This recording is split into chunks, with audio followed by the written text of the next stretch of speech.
Good morning. Welcome to this Sunday service, Unitarian Universalist Church of Augusta, January 24th. Our speaker this morning will be Reverend Don Cameron. His sermon will be titled, Me and My Shadow. David? Good morning, all. As I promised last week, we're going to be trying to have recorded hymns for music leading this morning. And so I'm really happy to say that our opening song, hymn 16, "'Tis the Gift to be Simple," will be sung by Ruth Pendergrast, and we thank Ruth for that contribution.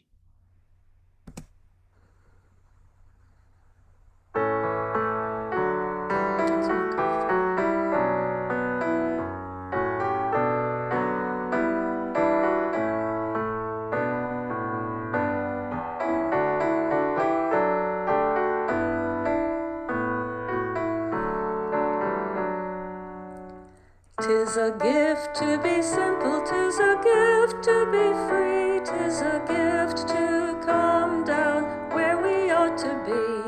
And when we find ourselves in the place just right, 'twill be in the valley of love and delight. When true simplicity is gained, to bow and to bend we shan't be ashamed. To turn will be our delight, till by turning we come round right."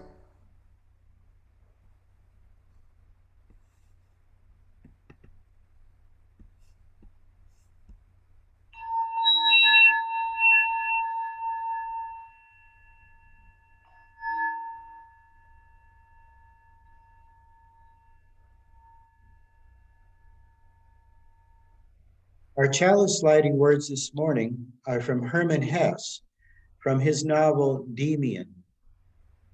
I wanted only to try to live in accord with the promptings which came from my true self. Why was that so very difficult?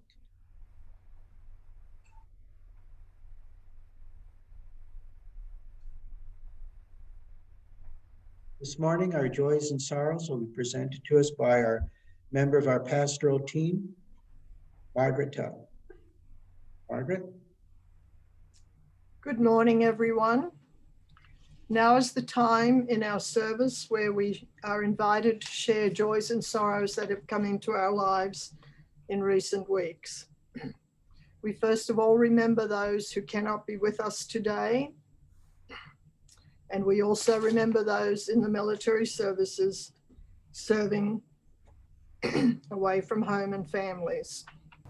Good morning, I'm Natalie Reese, and here are your announcements. Coffee with the Minister for Visitors will be conducted today via Zoom following the service. There will be a Zoom link in the chat at the end of the service that you can use to access this informal discussion. The Social Justice Committee online meeting has been moved to next Sunday, the 31st of January at 1 p.m. Contact Tim Hunter for information. There will be a youth group meeting this evening from 6:30 to 8 p.m. for all middle and high school age youth. This meeting will be via Zoom. Contact Kim for more information. This evening, there'll be a hybrid meeting in both the sanctuary and online for the fourth Sunday full moon vespers, beginning at 7 p.m. The Zoom link is in your e-announcements, and you can contact Jezebel Anat for information. The UU Monday Meditation Group Gathering will meet online tomorrow, Monday, January 25th, from 7 to 8:30 p.m. Contact Elizabeth McNabb or Melanie Roberts for information. The Wednesday Evening Exploration Group will meet this Wednesday, January 27th at 7 p.m. to continue our discussion of Isabel Wilkerson's Caste. We're on part 3, The Tentacles of Caste. If you'd like to participate, contact Jan Parsons for the Zoom link. There will be a play date this upcoming Saturday, January 30th, from 2:30 to 4, when the elementary age kids and parents will gather for some outdoor time at the church playground. If the weather's bad, we'll try again in February. This is a chance for the kids to get together with their friends who they haven't seen in months, dress for the weather. Pre-packaged snacks will be provided. Please check this week's e-announcements for the contact information for these groups and others you may wish to register for. There's also a link in the UUCA calendar that will let you know what's going on at the church during the week and the month. The church remains in phase 3 of its reopening guidelines, which are posted on our Facebook page, allowing groups of less than 15 to meet in the church in appropriate rooms under our reopening guidelines. Please let your board liaison and the church administrator know if you wish to meet at the church. The reopening team closely monitors the 7-day moving average of cases in the Aiken, Richmond, and Columbia County. And if this rises above our set threshold, the church will go back to phase 2, and face-to-face meetings within the building will have to stop. They will make you aware of our weekly reopening phase in the e-announcements, and leaders of any planned church meetings will be immediately notified. Please get immunized against the seasonal flu. It's your best defense to prevent getting the flu for those aged 6 months and older. Finally, free COVID-19 immunizations with the Moderna vaccine are available from the East Central Public Health District for Georgia residents that are 65 years or older or are healthcare professionals. Information on how to register online or the phone number is in your e-announcements. Continue to perform hand hygiene measures, wearing a face covering when outside your home, socially distance, and stay home when sick. These measures prevent the flu and coronavirus infection. Thank you. Thank you, Natalie. For our meditation this morning, I'd like to pass on to you a kind of a Jedi mind trick, except that this one is real. This is called the Aikido Unbendable Arm. If you can learn how to do this really well, you'll get 2 things from it.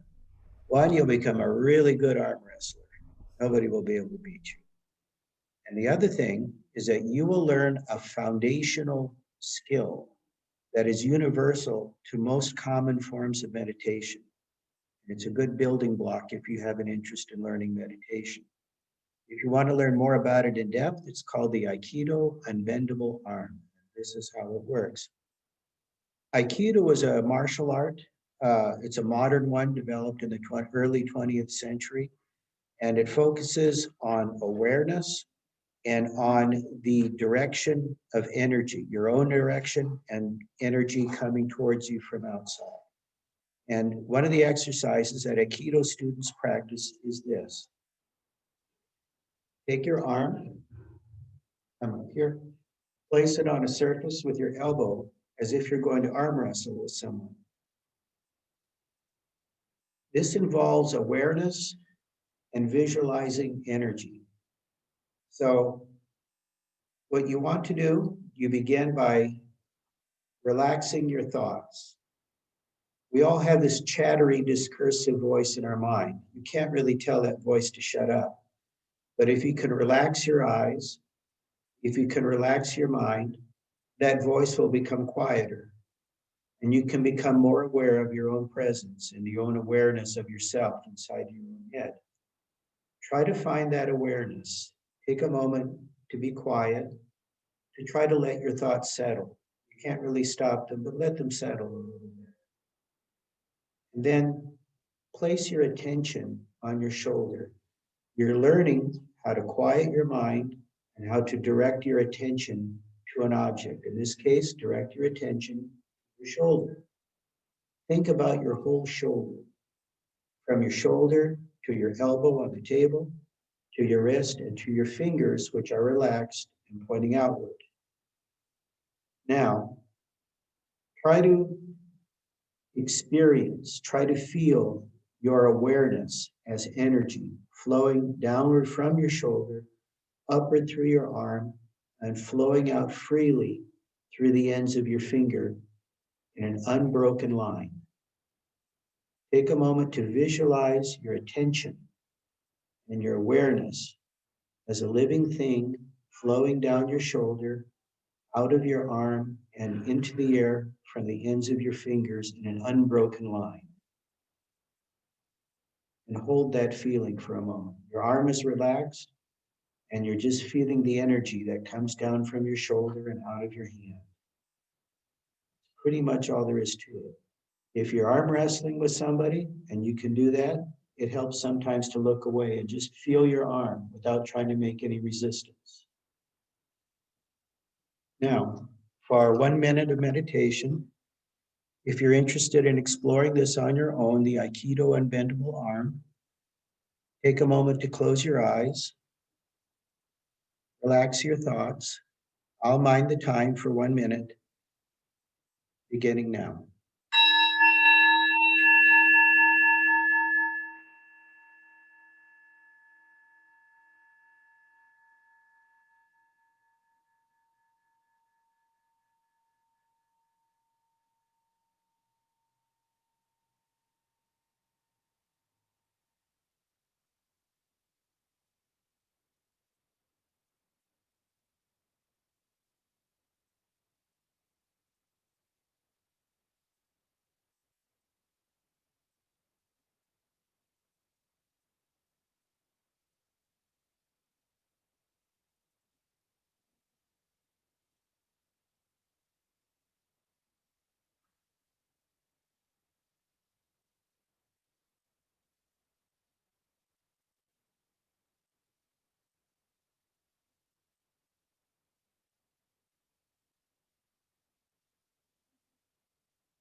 If you explore this on your own, you'll have the benefit of learning how to be aware of your own attention and how to bring your attention with intention and focus to an object of meditation. So this week and last week have been vector points in history. Whatever your political view, whatever side of politics you're on, this has been a moment in history, similar to 9/11 or other events that have happened in our life. So far, it seems to have come out well, and democracy has gone through a test that was mostly, of all things, the victory of the common man. We had a pandemic. Men, women of all ages, of all races, of all motivations, of all parties and backgrounds turned out in one of the worst pandemics in our country's history and voted in record numbers.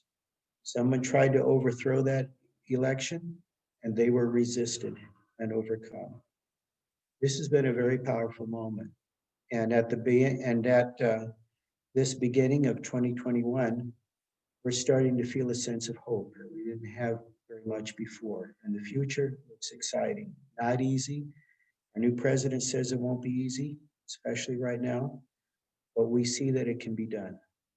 I want to echo Tim Hunter's words last week when he said, expressed gratitude to all of you who have continued your pledges, even though you don't get to be here, even though you don't have much to show for it, just this little Zoom thing, and yet you stuck with it. If our church survives and our doors are open again this year, that will be your victory, the victory of the common man and woman. And I want to encourage you now to keep that going, keep that momentum going until the sun comes out for us again. This is your chance to give well to our church. The link will be up on the board. Please give what you can. Thank you.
Our reading this morning is from the poet Robert Bly, his book, A Little Book on the Human Shadow.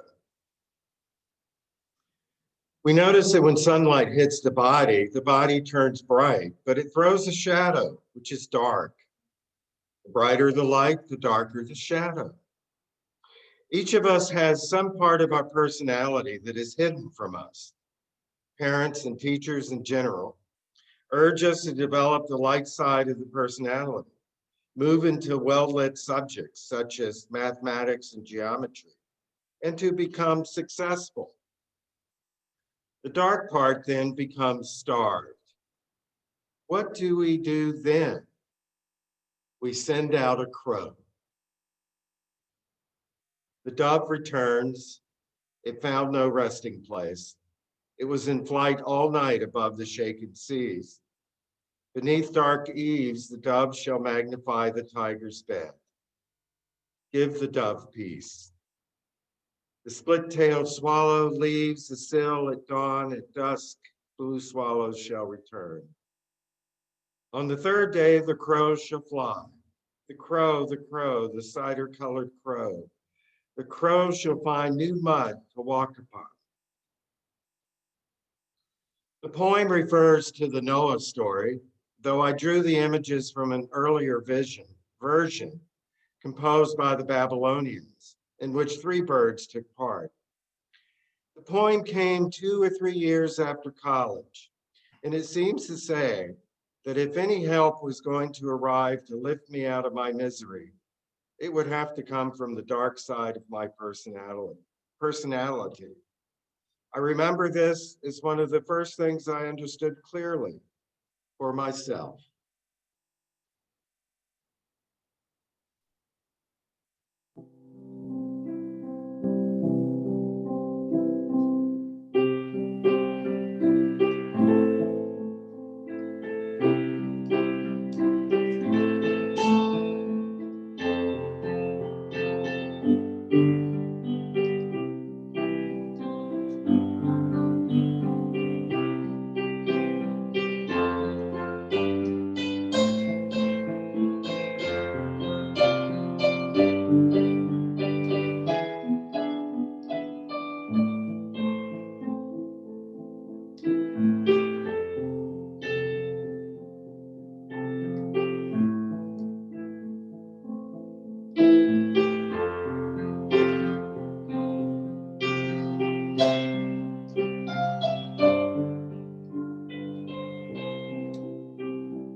Thank you, David. As the old song says, just me and my shadow, all alone and feeling blue. This morning, I will share with you my shadow side, introduce you to the evil twins that live inside me. But first, some theory and definition. What is our shadow? Our shadow is the part of our personality that we hide from ourselves. Since it's hidden, we are no longer aware of the dynamics. This leaves us at the mercy of our evil twins inside us. If we don't know and befriend them, they will drive the train of our behavior, not the other way around. How does our shadow grow? It begins, of course, with childhood. We spend our life until we're 20 or so deciding what parts of ourselves to stuff away into our shadow. Then we spend the rest of our lives trying to get them out again, to befriend them in our quest for happiness and wholeness. How do we empty our shadow into plain view and befriend the evil twins inside? It is a process that comes in 5 stages. First is projection. We can only see the contents of our own shadow by throwing them out into the world. Take, for example, and you'll like this, Chris, all Latinos look alike. Sooner or later, projection starts to rattle. Some troublesome inconsistency occurs. Maybe all Latinos do not look alike. To repair the rattle, we use moral rationalization. We redefined a gross untruth as truth. Yes, all Latinos do look alike. Now exhausted by sheer energy it takes to maintain the lie, our guard slips. At that transforming moment, we see the utter untruth and feel diminished and hurt by it all. Now humbled, we begin the last stage, to retrieve our shadow back to ourselves. The evil twins are home again, where they belong. They wait for us to befriend them. Befriending them will be our first step to finding our way to happiness and wholeness. What are the stages again? Projection, rattling, rationalization, diminishment, a spiritual death, retrieval, a spiritual rebirth. Enough theory and definition. This morning, I chose the reading by Robert Bly because it speaks to me. Growing up in a violent alcoholic family, I eventually realized that any help to lift me out of my own misery would have to come from the dark side of my personality. Allow me to introduce to you 3 evil twins who live inside me. Critical giant, insecure hero, moody witch. Do you know a critical giant? Judgmental, inflexible, micromanager, self-proclaimed matriarch or patriarch. Early in our marriage, my ex-wife Jan comes home with groceries and loads them into the refrigerator. We divided up the chores, and I cleaned the house and Jan did the grocery shopping. Soon after, the critical giant, me, opens the fridge door, looks in, and decides to rearrange the food into a more perfect order. Just like my father would do. In fact, just like my father did. What is the critical giant's unspoken message to Jan? If it's going to be done right, I'll have to do it myself because you're not good enough. But what is the real message? The shadow message. This is my first month as a minister in my very first church. Things feel out of control a little bit. So I'll just control how the food is arranged in the fridge. It's easy enough. I'm not even aware I'm doing it. Just me and my shadow. I want you to know, however, it only took one confrontation for Jan to break me of this destructive behavior that I inherited from my dad. Perhaps you know an insecure hero. Early in ministry, you learned that you can't please everyone. But that is exactly what an insecure hero will try to do. It never works out well. As many of you know, I don't handle praise well. Good sermon, Don. I'll try to brush it off, downplay the compliment. Even when the sermon is good, me, the insecure hero, will rationalize it's somehow not good enough. Just me in my shadow. Ever been around a moody witch? Often despondent, can fill a whole room with gloom and take everyone down with her or his spell. Of course, my moody witch metaphor applies to both men and women. It describes my mother well, which means it's inside me too. Life is too short and precious to let me and my moody witch wreck the whole day for others, or possibly wreck a whole church. Just me and my shadow, all alone and feeling blue.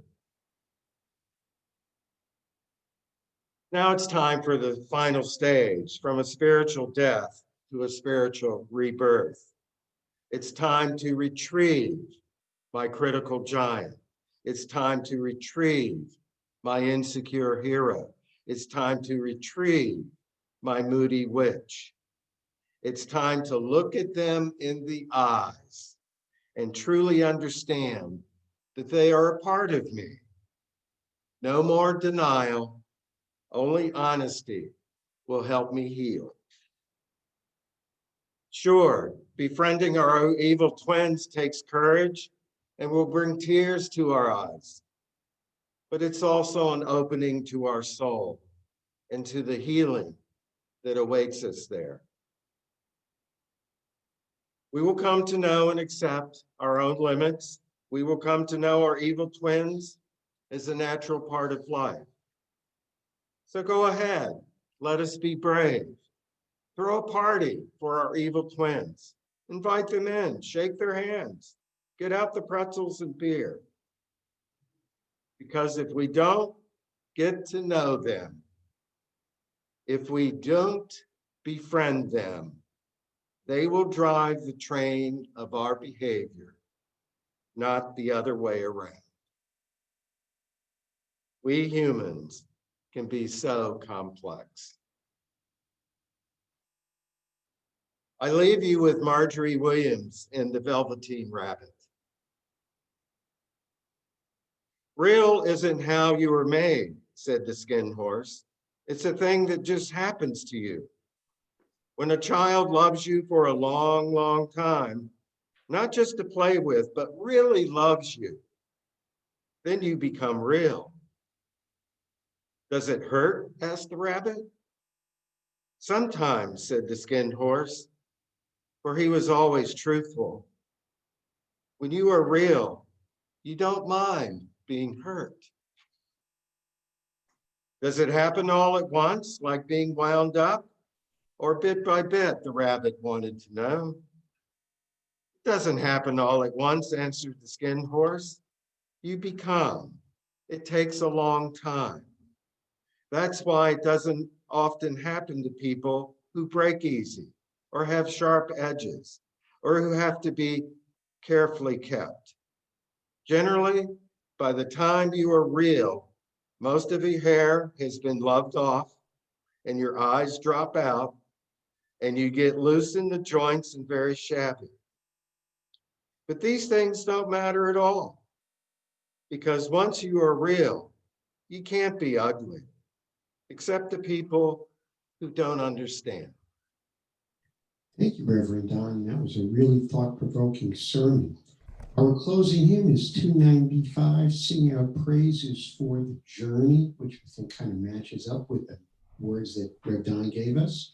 And our guest singer to lead us is Melanie Larson. And please join from at home.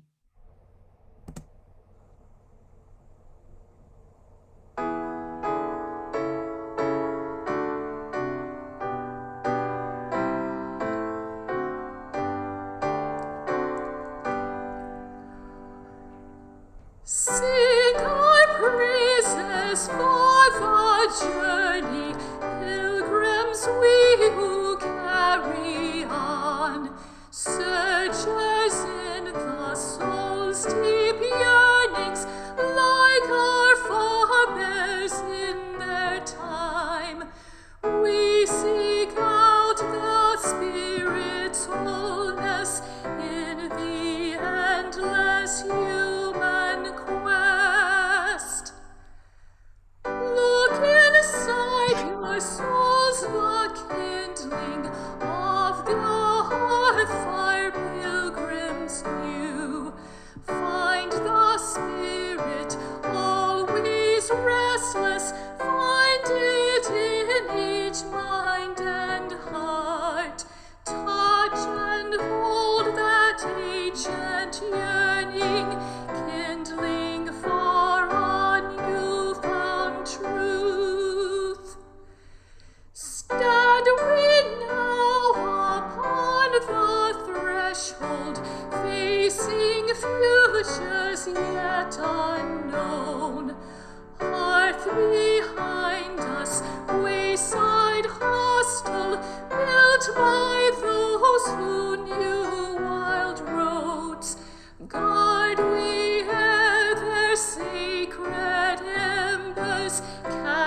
closing words are from Gary Kowalski. With faith to face our challenges, with love that cast out fear, with hope to trust tomorrow, we accept this day as the gift it is, a reason for rejoicing.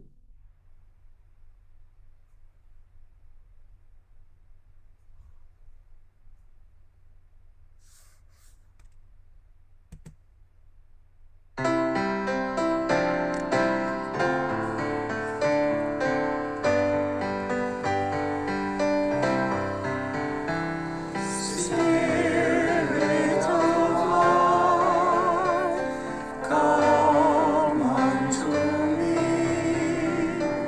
Sing in my heart all the stirrings of compassion, blowing the wind, rise in the sea, move in the hand, giving life the shape of justice. Roots holy coast, winds set me free. Spirit of life, come to me, come to me.